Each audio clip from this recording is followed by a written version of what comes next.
I mean, there's the obvious direction that your brain goes with that because of where it comes from, which is and that is an entire fractal rabbit hole that you could go down in a heartbeat. But what I really, when I think about it in and of itself, where my brain goes, and this is an interesting place. I don't know that anybody else will go there with this, but my brain goes to this will tell you where I'm coming in today. My brain goes to the collapse of society and what has to be created collectively to unify people in that space that would allow us to create the prime directives. Hello and welcome. We are so excited that you have joined us today. This is Neurospicy Dialogues. My name is Kimberly. I'm Cara Jean. And our word / phrase today is prime directive. Yeah, when I first found out that Cara was a Star Trek nerd like myself, which we had known each other for a really long time before we learned that. Segued into that. Yes, it took a minute. So as a result, I ended up creating a lot of little words on and added them to the to my Dino cup that were related to that because I thought, well, this will be fun to see where it goes. And so of course, prime directive, and I love where you shifted it and turned it on its head. So let's go with your rabbit hole and you keep going. So the collapse of society, right? One of the things that I've always loved about the Star Trek universe as a whole is how they make a note of what they learn, right? Like as they're going through these, they're like, oh, that's why that's right. And then it ties into a prime directive or it ties into an expectation. And they're like, oh, right, these all exist because.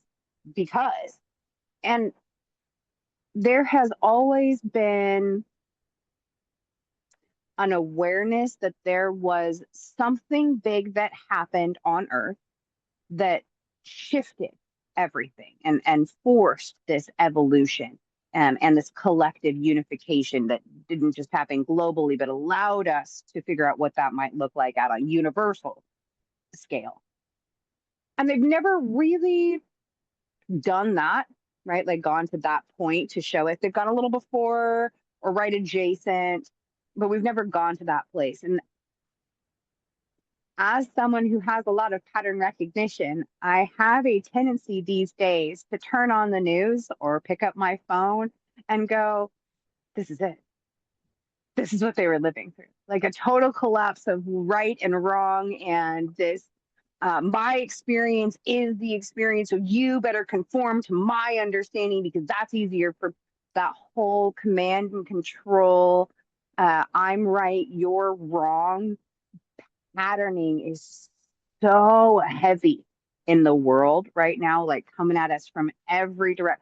We know it doesn't really work. We also logically understand that each body has a different lived experience. We understand now biologically the neuroplasticity that shows us that every single person's experience changes how they see the world. So there is 8 billion versions of right and wrong on the planet. And knowing that and living through this dichotomy, it makes sense that sort of thing to me is that collapse of those old ways of being that open you up to the possibility that there is more and that others have a different experience that could actually be beneficial in listening and hearing and allowing their experience to create that dissidence within yourself so that you are comfortable being uncomfortable while also being confident in your own experience, but allowing for theirs to challenge yours.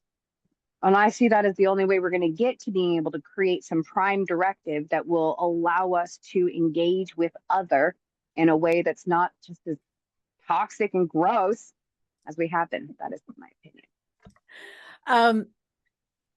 So when you said about like those points in time where it's like, this looks like it could be a change point, that happened to me during the pandemic when everything was shut down and like nobody was exchanging currency, and banks were like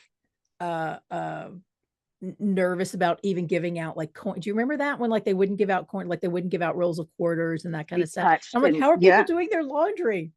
And it was crazy. But that was a moment where I thought, ooh, this could be the point where we shift and go into the Star Trek no money place.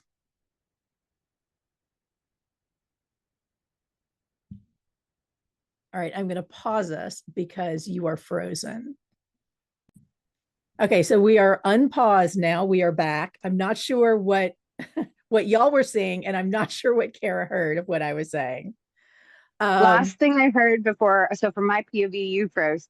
I know I froze from yours. Last thing I heard was the pandemic and couldn't exchange coins. How are people doing their laundry? Awesome. Oh, okay, cool. That pretty much was where I got, and I was like, we need to slow this train down.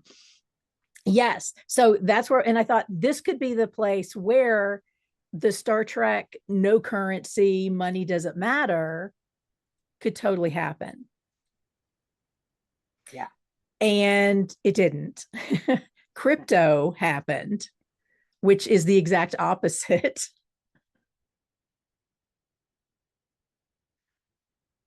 All right, on my end, you froze again, so I'm going to pause. Yes, and so, all right, I said we're not gonna talk about it, but we got to talk about it. We pause. I don't know what y'all heard last because again, our systems are. I don't know who it is that's freezing. One of us is freezing up. Are we in retrograde? Is that a thing right now? Isn't somebody always in retrograde? Is that wrong? Do I not Probably. understand I that don't correctly? really. I don't follow that as much. I've never really been. Let's just shift into that then. The universe did not want us to continue to talk about the transition that the world is going through right now, as Yes. I head towards the Prime Directive. So, new topic. Yes. But what is so interesting is I'm going to stay in the Star Trek and the money thing because most of the worlds like didn't have money, but then you had Deep Space Nine, where once again money mattered. Mm-hmm. And I'm like, that's a real like I'd never really thought about it before, but as far as I can think, that's the only version of it Right. that really had a money component. Uh-huh. And when you look at Star Wars, it's all about money because you've got the Empire Right. and the rebellion. So it's Yeah. like capitalism, force. Ferengis, right? Like, I mean, that the Ferengi are there to show us just how great capitalism can get if you continue to let it go unchecked. You too could be a Ferengi. Isn't that exactly what you've always wanted? Mm, No, yes, no, it's not. they definitely are the capitalist um uh uh people. Yes. Yes. Yeah. The entities that are super into that. Yes. Yeah. You've got the warrior class. And there's your um the Klingons, and then yeah, it's like they compartmentalize and like they gave an entire people a trait so Yes. that it didn't have to get like peppered throughout all of Because you're humanity. right. I don't, other than the spaceports and like Ryza, where there's definitely financial exchange, it's pretty much anytime the Ferengis are there. Interesting. I don't know that I've stopped to think about that. Now my mind's going through. I am currently like in inside my brain going through the Star Trek Rolodex. episodes Rolodex, but it's like little video clips. Uh-huh. Yes. This is what my brain is doing right now. Yeah. And Yeah. I'm like of people doing like even trades Yeah. because they had the replicators once, Yep. and that was like in the when you back it up like timeline wise, once the replicators were created, And I remember like that was even part of the discussion, is like that changes everything. Everything. Yep. Yeah. And so any Now we don't, people that have like planets that have a replicator, whatever you need. everything Yeah. changes. And there's like no need for money anymore because you don't need to buy things. I would love that for our world. The other thing I never saw around replicators, which I wish, and maybe it exists and I just am not attaching it to my brain, but the recycling of replication. Yes. That Takes has it to be a back thing. in, takes it down to its Molecular particles. pieces, Yes. And then it sorts becomes it. something new. Yeah. Yes. And 3D printing was something I thought, oh, this might be like the first baby step toward Yeah. replicator, and we'll Might eventually still get be. there. We're still in baby steps. We are. We I are. mean, even the money thing, right? Like, so it didn't go away in the pandemic, but now we don't have pennies. That's a step. I mean, we Yes. kind of knew that step was coming because the cost of printing the pennies is actually more than the cost of the penny. So we dumb. Right. Well, no, do you remember there was actually an episode of West Wing where they talked about it and they said why they're not going to go away, and it was because of Illinois, I think. Would never vote for that. Yep, but here we are. Right. But I think as long as we stay the capitalist society that we are, I think that's why like money isn't being pumped into revolutionizing and upgrading 3D printers, because as soon Right. as we can start making it at home, we don't need to go buy their things. We don't have to. Yes. So there's no Yes. Those in reason power for lose. businesses, for pharma, for any of these big places that depend on us being dependent on them. Yep. Yeah.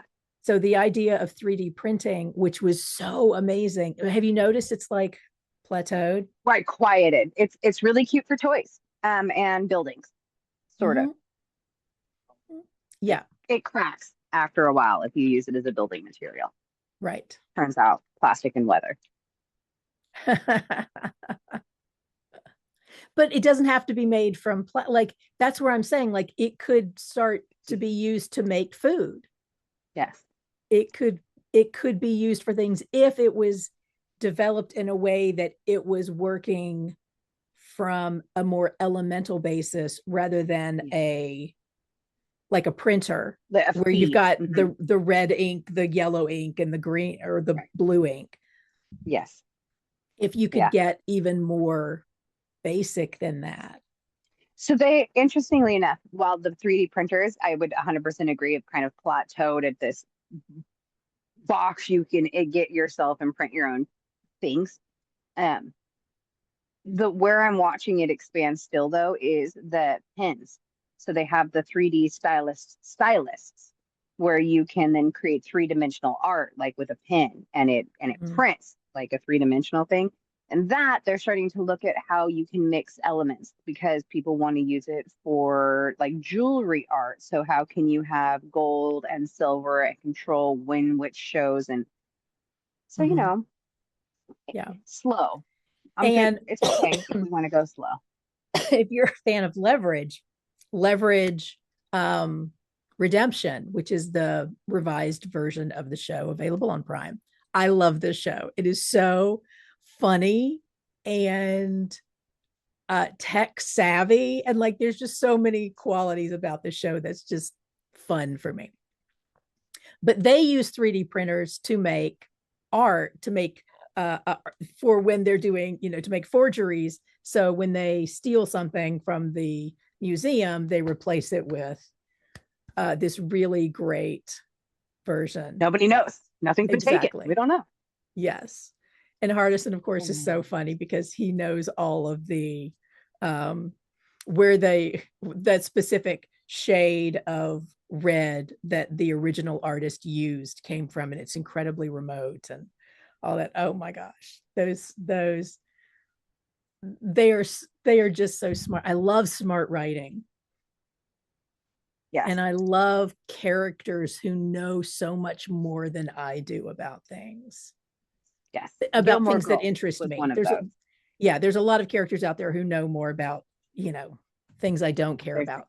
But these characters know so much about things that do intrigue me. And oh gosh, so much fun. So much fun. Here's the question I have going back to Prime Directive. Yeah. Is it Prime Directive or Prime Directives? First question. There's a one Prime, because Prime One, the Prime Directive. Okay. Why do I have multiples in my head? That's a separate conversation. What is the Prime Directive? Because now, see, I have directives in my head, and I know there are a series of things that we cannot do, like we don't engage, and we don't share technology with those who haven't already advanced themselves there. But so now, nope, my brain was not catching it. What is the Prime Directive? Yeah, the Prime Directive, again, this is my word salady version of it, because I can't remember the exact language. Right. If somebody has it, just throw it in the chat thing. Yeah, it is that you cannot influence a society that doesn't yet have warp capabilities. Like that's kind of the standard, I think, that the Vulcans set, because they didn't interact with us until we had warp capabilities. Like you've got to be on the precipice of leaving your planet and impacting others before they will come in and see and say, hey, did you know there are others? In fact, you were correct. And before you come out here, there are some ground rules. There's some housekeeping. Exactly. But until that point, you don't need to know. So the Prime Directive is you don't influence or impact or you don't make first contact. Yes. So they can't know that you're there. So anytime they break the Prime Directive, it is letting others know that they are from somewhere else.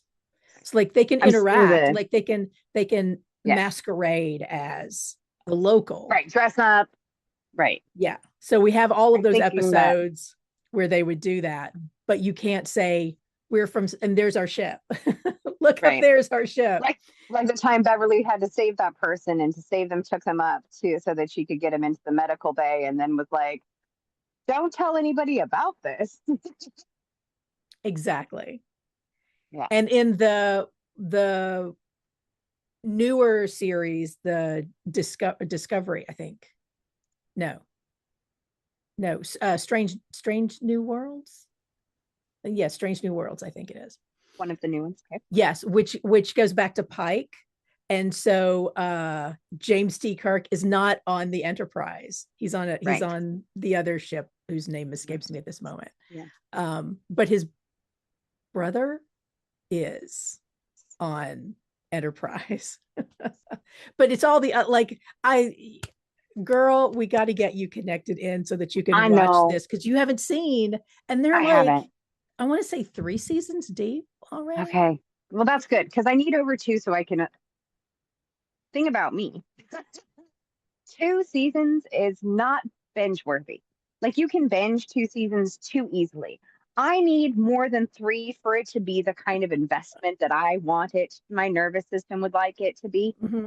So now we're officially at a spot where I can sit down and be like, I'm unavailable. I am binging. Mm-hmm. Yeah. That's the one with Quantum Leap. That's not his name. No, that's an older series, and I can't remember what that one was called. Because I love him so much. And it's because I loved Quantum Leap so much. Scott Bakula. There it is. Yes. I got there. Did I tell you I saw him? No, but I totally just had an envy moment. I don't freak out about most celebrities, but I love Quantum Leap was he had my 13-year-old heart a lot. Yes. I absolutely adored him. Adored that show. Catch a Falling Star is one of my favorite episodes. Oh, love that. So I was in New York for the very first time. I was a kid, and it was for before the holidays, and it was the Thanksgiving parade, the Macy's. The thing. It was a nice day, as I recall. But it was kind of boring to be there and to watch it. Makes sense. And so we were watching the things would go by, and there was the Teenage Mutant Ninja Turtles, and I was like, okay, cool. I mean, I wasn't a huge fan. Like I didn't really know that much about them. And then the next float that came by, I looked up and like my eyes got huge because it was Scott Bakula. And he had this look on his face that was like, I'm going to kill my agent. I'm going to kill my agent. I can't believe I have to do that. Why am I on this stupid float? And I see him and my eyes go huge, and all of a sudden my arms go straight up into the air, and I just start waving, and he sees me and he starts waving back, and it's like, somebody knows who I am. And it made my, like, you could see, like, I still have that memory. Yes. So like having that impact on somebody. Yeah. Yeah. That's what the Prime Directive is all about, is having an impact on people. Impact. Yes. And making in sure a positive way positive. that does not set them up for failure. Yeah, exactly. So I had a little Prime Directive moment right there with Scott. He, of course, would never remember this. I would love to like work with him on something and be able to tell him this story, and him be able to maybe pretend, oh, of course I remember that. Hey, you were in the crowd, right? Exactly. For his sake, I hope it happened to him a lot along the way. But this was before so many other things. Like that literally was his main thing that he was known for, was that at the time. But yeah, I just remember the look on his face was just so. And then he started waving back, and I was like, somebody knows me. I was like, damn straight, I know you. Well, not know you, but right. Somebody's excited that I'm here. Exactly. Yeah.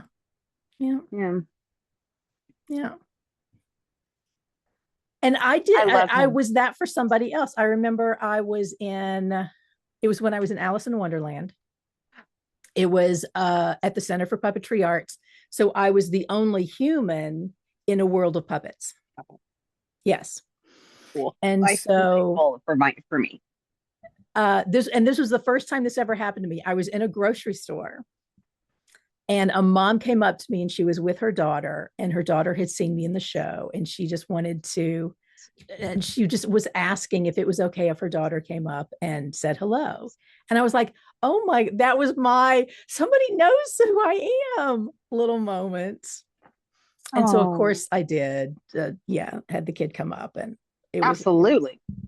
It was just, she was so sweet and just kind. And I was like, oh, you have just made my day. It was really, really cool. Mutual makings. Yeah. Being the only human in a room full of puppets, like every time I watch Sesame Street to this day, I'm like, I want to be on that show. It's awesome. I have no desire to be an actress. That like the level of work that y'all have to do, that my work is hard and it stresses me out. My nervous system is a hot mess, and I will choose that because but to be with the Muppets. So a friend of mine here in LA, years and years and years ago, he had worked at the Henson Puppet Factory here and took me on a personal tour of it. And I learned so much. And you're gonna die. I got to manipulate one of the Muppets. I'm just gonna sit here and think about that for a minute. It was so awesome. What that to be one with. Oh my God. It was definitely a highlight.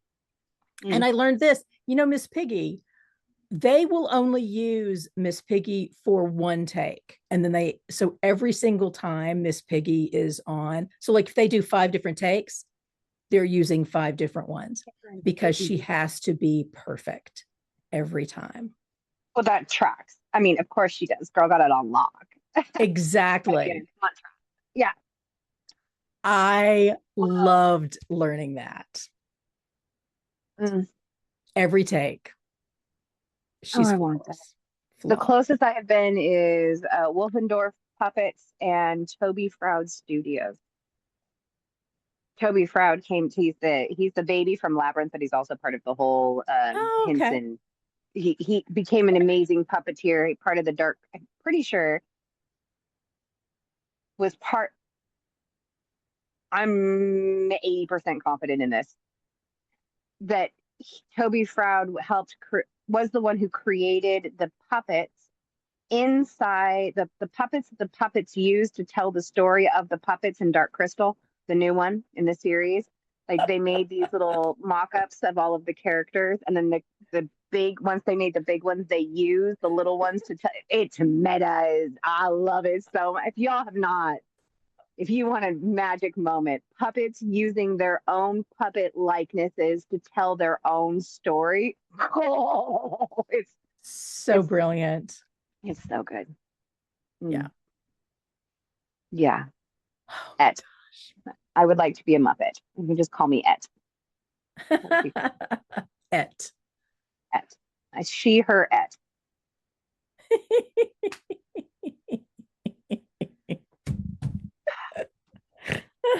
Snorted. Oh, funny. I want to see that now. This is what I want because we're talking about Muppets and now we're talking about the Prime Directive. I want to see Muppets do the Prime Directive. Well, there's Muppets in space.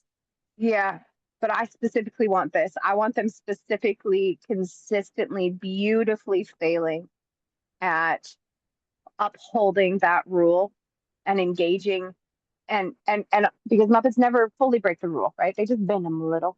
So Mhm. failing so beautifully and yet still somehow not getting caught over. And I would watch that so hard. Yes. Oh my God. Somebody posted the other day that oh gosh, what was I can't remember what the lead into it was something like, I don't know, if we were in the correct timeline right now, or if life had progressed the way that it was supposed to, or some I can't remember what it was dissing on to make this comment. But the end result of whatever, if this thing hadn't been so horribly manipulated in a negative way, we would have Muppet movies about every freaking thing right now. There would be a Muppet Titanic. There would be Mhm. like everything would Why not? Why have have we not done that? Yeah. uh, yeah. Muppets themselves talk about this, and it is hard to find, but there is a Muppet. Every time an angel wings, a bell rings, an angel gets its wings. Yeah, Air Wonderful Life. 134. That's not Wonderful Life. Thank you. So there's a Muppet Wonderful Life, and in Mm-hmm. that, the whole thing is Kermit's like, I maybe we don't need and what if the Muppets never really happen? And in the movie, what happened if the Muppets didn't happen is that we had a overabundance of reality shows. And interestingly enough, Mm. in the early 2000s, when the Muppets stopped, they were very popular in the 90s, and then they Mm-hmm. just kind of fell off for a while there. Yeah. And that was when the boom of reality. And I thought, I see what you did there. Yeah. Mm. Somebody knew something. Yeah. And now that they're coming back, reality shows are less, and I am super okay with that. Very much so.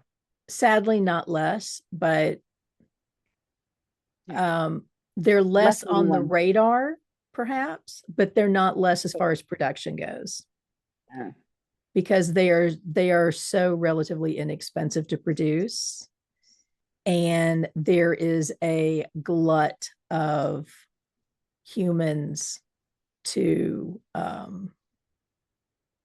Showcase. hire. We'll just say, yeah, there you go, showcase for that, because Yeah. for them it is a stepping stone to becoming a social media darling.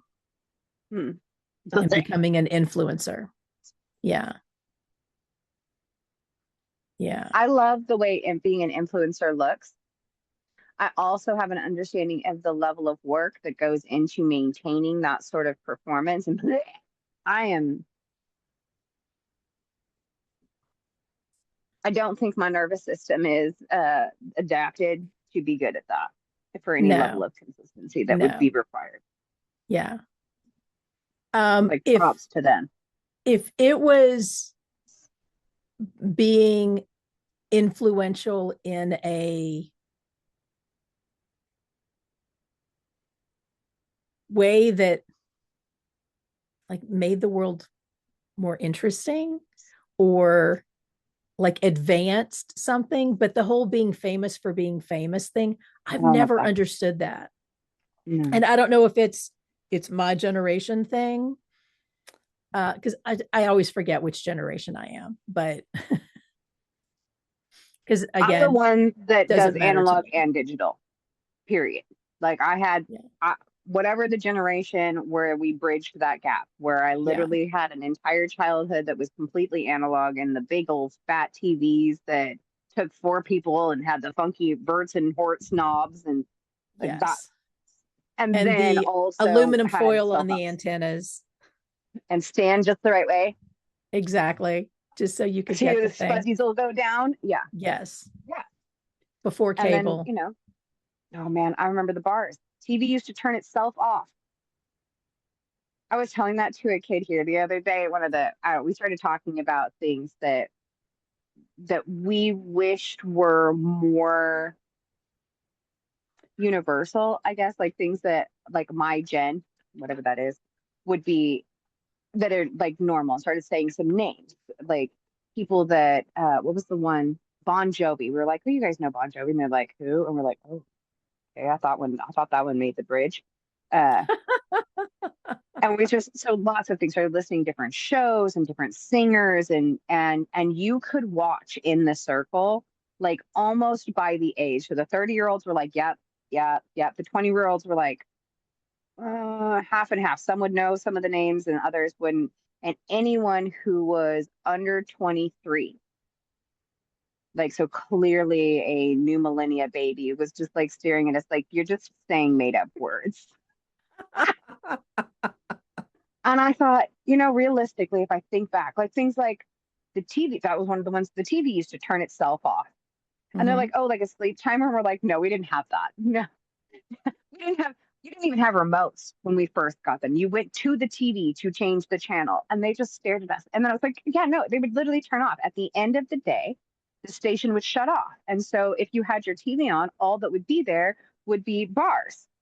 And they're Yes. like, prison bars? And I was like, no, no, like there's a series of color. A I think color the colors pattern. meant something. Yeah. But the more I tried to like explain what is just such a normal thing from my childhood to Right. these children, and Yes. I was like, I just only sound crazier. Well, because the TV itself wouldn't shut off, the stations did. The stations Yeah, went off air. that was it. That Yeah. they sent everybody home. There was a Yep. time where people had an end of day instead of 24/7. Yes. And if you turn the TV on at 3 o'clock in the morning, you'd better have a VHS plugged into it. Because otherwise, nope. Yeah. There's nothing to watch. Yeah. And yes, the Or more have I your talked about it, the Atari and more you I was can like, play we are cool. Pong. Isn't that Yes. funny? Yes. What a There's world. a series called Beef, and I haven't watched it yet, but it is on my list. But the creator of it was on NPR, and I heard them in an interview this week, and was talking about how it was how they're in the second season right now, or just came out, and what's happening in the second season is you've got this, and it's the generational divide, and so you've Uh-huh. got this married couple that have this argument, and they're overseen. They're in their like 40s, and they're seen by these kids in their 20s. And so they're having this big argument. It's this thing, but they don't realize that anybody is watching. They're observed. Yes. And so, like the next day, I think the woman from the 20 somethings goes up to the woman and says, "Do you need help?" And she said, "No, I'm fine. We're a married couple. This is it." And then so and I think the 20 somethings, I think they're dating or something, but they've been together for about a year and a half. And so as they have the conversations, that's not how you communicate with people. It's like, how long have y'all been together? Year and a, okay, you just don't know yet. Yeah. That's But not that's, how you communicate with each other. yes, but that's kind of what the whole season apparently is about, is really highlights how the generational divide of understanding just based on experience. And Yes. yeah, if you haven't been in your limited experience, you don't know what it's like to be married to somebody for 10 years, 10, 20 years, whatever.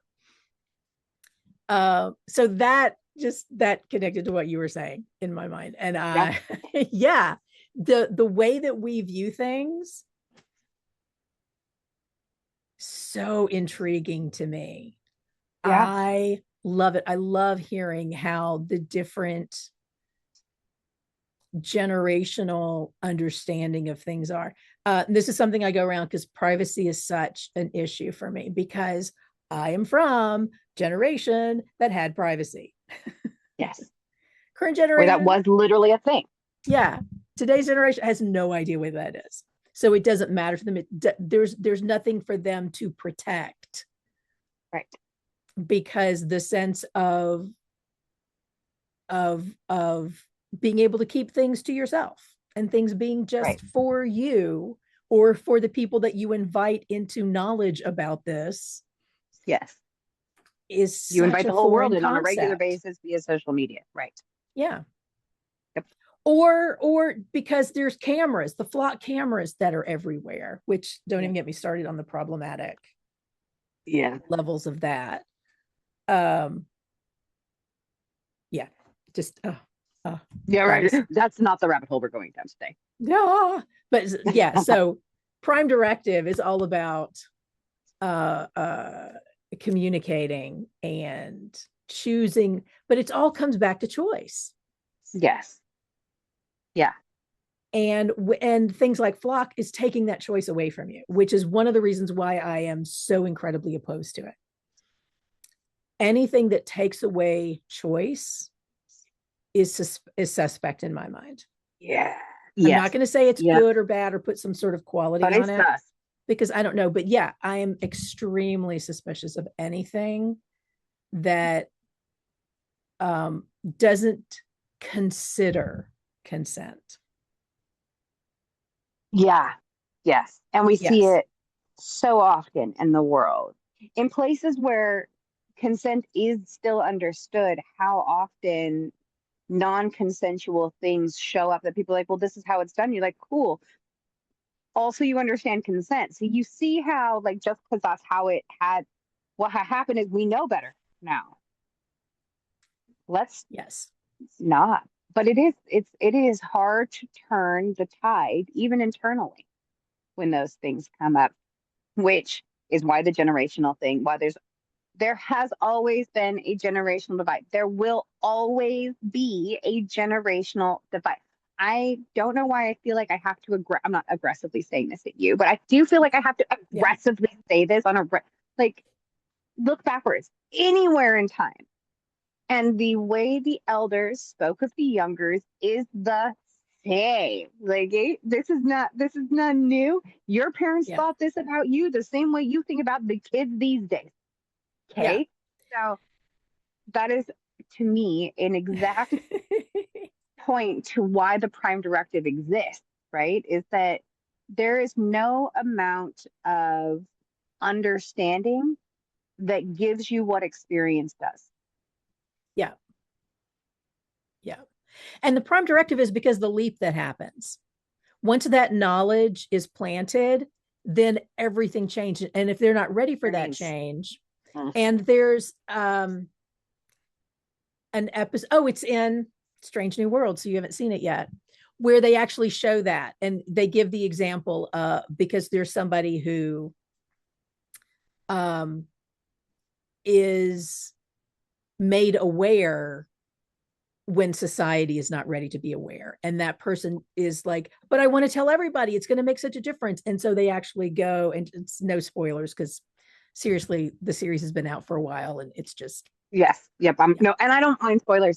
Unlike right. many, you're not you knowing something is coming only makes it easier for my nervous system. It does not ruin it. Thank you. That's Yes. why I love watching things over and over again. Yes. Yeah. Catch me on the third time and then Yes. But they go and show them and say, this society, that's what happened. These people weren't ready for it yet. This is why the Prime Directive exists. And it's like destruction, total destruction. what happens. Yeah. And so they use that to show her that this would be the end result for them if she shares it with anybody else. And I won't tell you what happens next. But if you know human beings, you know what happens. Yes, next. I do. Yes, I do. But we're going to try it anyway. I mean, they're not. I know better. They're not humans, but it's a familiar. The society will feel very familiar, especially with the conversations we've had about reality TV today. It's going to feel very familiar. But yeah, those are some of my favorite Doctor Who ones too. I've been getting into, I've gone back and started rewatching. I started because it's on, I don't know what it's on, but anyway, I've got access to it. And so I've gone back because it's got like all the 13 episodes or the 13 seasons of the new iteration. Yes. And David Tennant was, no, I saw it when I was a kid because my cousin was really into it. So when I went to visit them, she'd watch it. And yes, the ridiculously long scarf. Dark guy. Yes, that was my first introduction to it.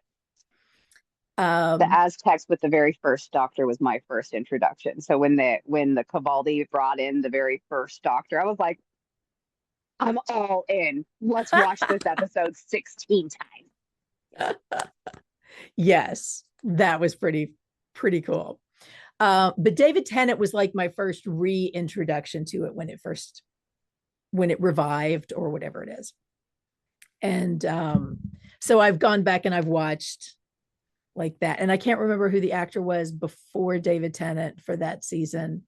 But what I've decided is which companion is your favorite is so revealing. Yes. Like there should be, like if there is not already a BuzzFeed quiz or whatever on this, there absolutely should be. Yeah. I'm sure there is, and I'm sure within the Who community, there absolutely. Definitely is. But yes, yeah. So which one's your favorite? I mean, River Song. Nice. Okay. Yeah, for so many reasons. The sass, the bending of the rules, the way that she manages to companion with an ongoing thread through so many different Doctors. I really like ones that come back. Tegan is another good one. Sarah. But River Song wasn't really a companion. No, she was a partner, which is slightly different, but it's probably why I like her the best as the companion. Like she was so much more than. Yeah. So I'm going with straight companion. Oh man.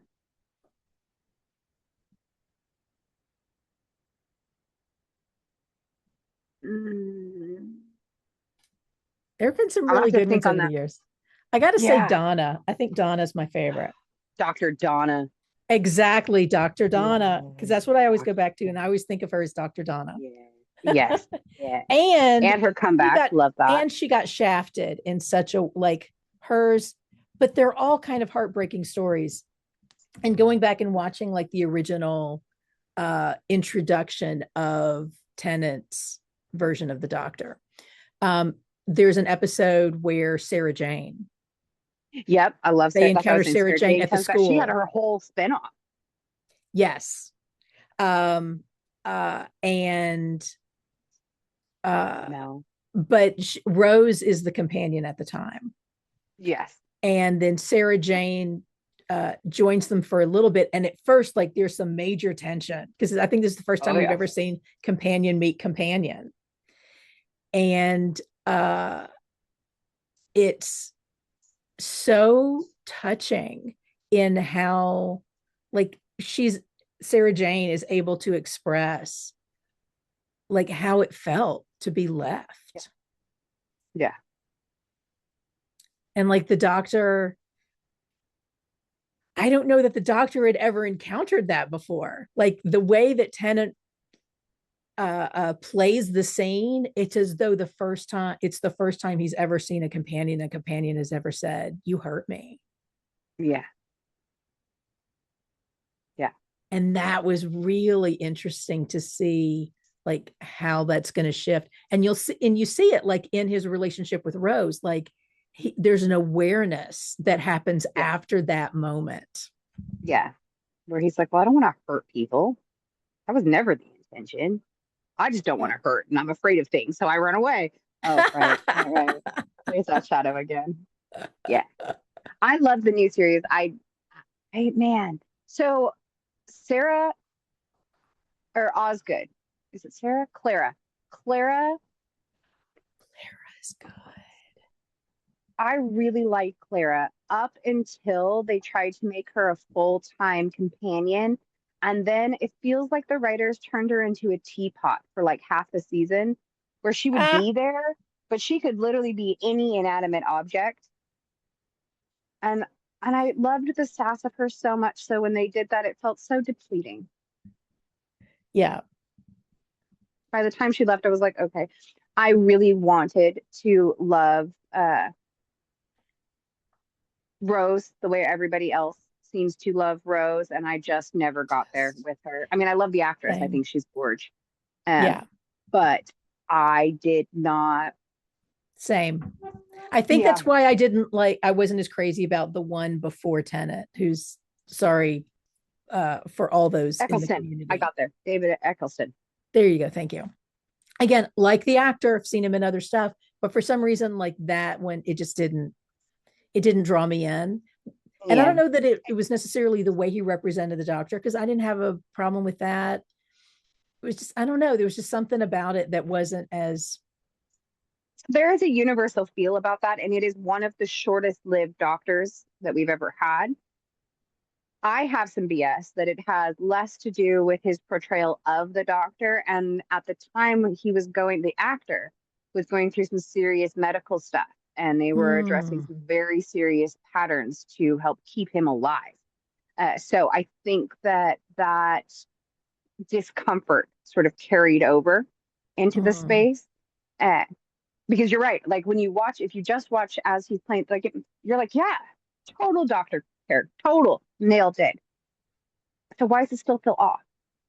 And that's my assumption, is that there was so much health stuff going on, which also part of my BS actually is part of why you're like, he totally plays the doctor so well and it still feels off, and how perfect that is for being the doctor right after the war, right? Like mm-hmm. timeline wise, like, I mean, I'm so sorry that Eccleston had to go through those things and the recovery time that it took for all of that. And like, what a great internal dynamic to bring into the character at that point.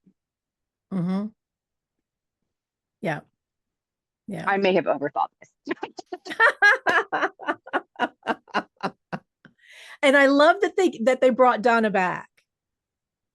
That they had like a little like, mini episode Yes. season sandwiched between seasons for her and Yes. Tennant, because Tennant came back. Like, what? Again, right? Yes. Yeah.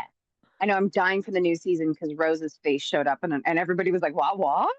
um, And I want to see I what's have some happening. sad news. There's not going to be another season. Nope.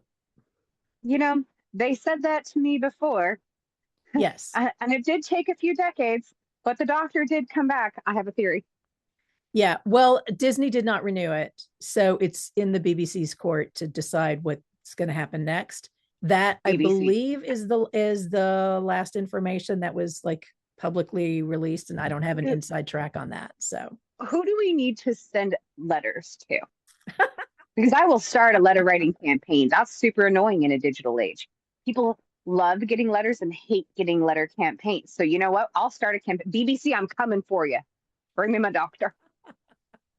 well, okay, the BBC is there's a lot of stuff that's going on. Okay. Um it's there's a lot of like their version of a studio chaos that's kind of happening.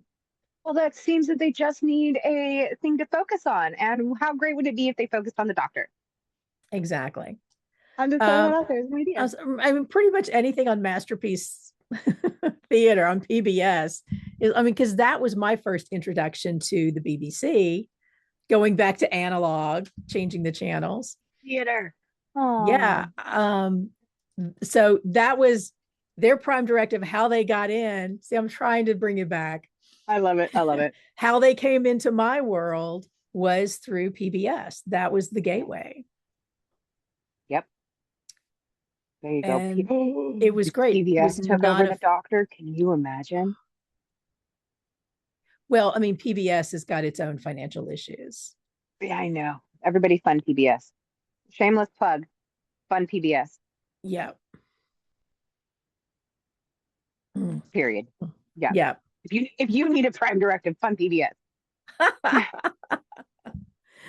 Okay, so I'm going to bring it around because we've been chatting for a really long time on this. I have loved it. This is a Do good you want one. to breadcrumb us?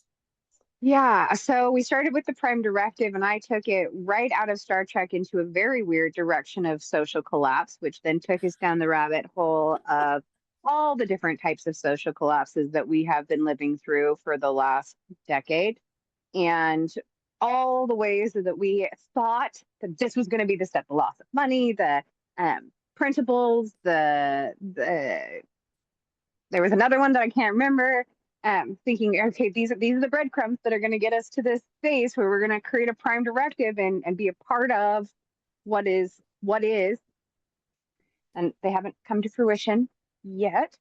Which then took us down rabbit holes of characters and stories where this plays out, all the way up to through Star Trek into the Doctor, and now we got to figure out a way to tie a pretty bow on all of that with what would be a good thing. So if the prime directive is to not make yourself known to those who are not ready for that experience, that is TLDR terribly. Uh, that is the micro version of that. But if that is true, then I think I don't have necessarily a story today, but maybe a question, like a And yet it wouldn't be your story to tell. oh, okay, that's right. You start. That's right. Okay, you go. You do it. But I'm gonna ask the question anyway because I went there. So if you were, and you don't have to answer this question. This is just because I have to get it now out of my head because it's loud. If you were running if you were going to create your own prime directive for you as an individual, who would you say is ready for all of this, and who is not yet? We don't have to say anything about that, but I'm going to think on that for probably the next 24 hours. Okay, I don't even Hey, understand the question, but okay. okay. It's the who is ready part, like creating your own prime directive. Totally get that. Um, it's So the who's ready? Right? Like, so if it's for Star Trek, it was those who were warp ready. That's how you knew. They had warp mhm. capabilities.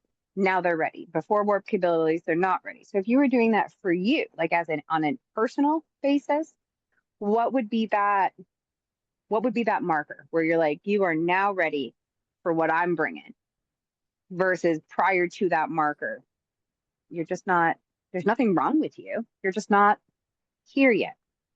Right. Okay. You represent. I did the Well, I braille, think so it I'm depends. I sorry. I think tried to it jump would on that. depend on like what happens after. Like, is Fair. it is it the prime directive for who is going to be a close friend? Is it the prime directive for who is going to be part of my found family? Prime directive for who I want to get into business with? Okay, yes. There's different, I think Now we're back to prime directives. yeah, that's exactly what I was thinking. It definitely becomes a plural simply because each one has a one item, but it's situational. Because I don't believe in one or the other. Everything is a spectrum. So even my prime directives have to exist on a spectrum. Have to be on a spectrum. It is conditional based on what spoke of the wheel you are connecting with me. You're going to have a different prime directive. Because I don't think that there's one unifying thing. I think if there had to be one unifying thing, it would come down to consent. Someone who respects consent, but how that is demonstrated is going to be different based on the spoke. So varied. Yeah. But like if you had to like nail it down to a thing, I think it all is somewhere within the spectrum that is ways in which we honor the idea of consent within ourselves, within others, what we take, what must be freely given for us to accept. Which is why AI is such a complicated thing for me. Yeah.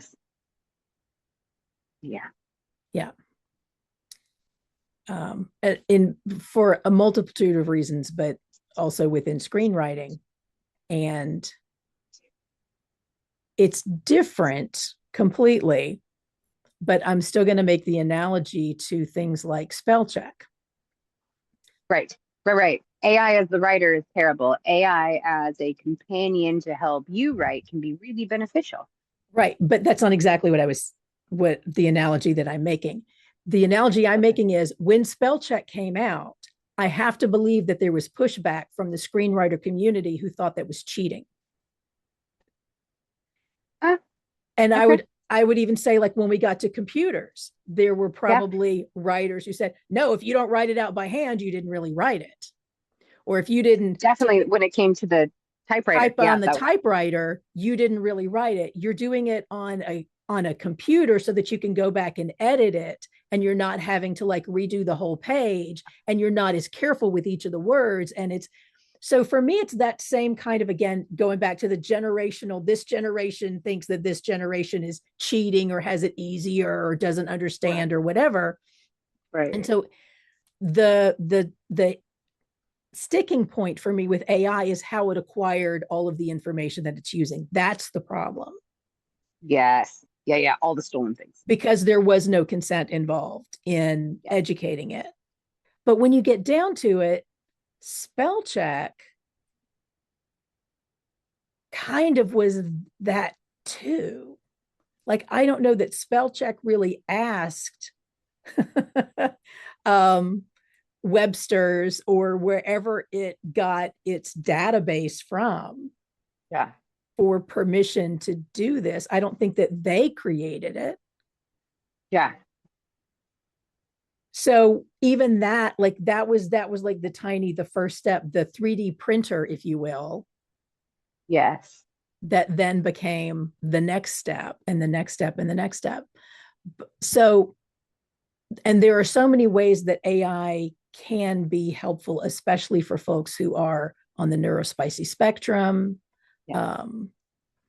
and have other challenges that make communicating their prime directives difficult, and honoring their prime directives, because there are blocks to it that AI can help remove. And so the people who are so adamant, I think I would be less having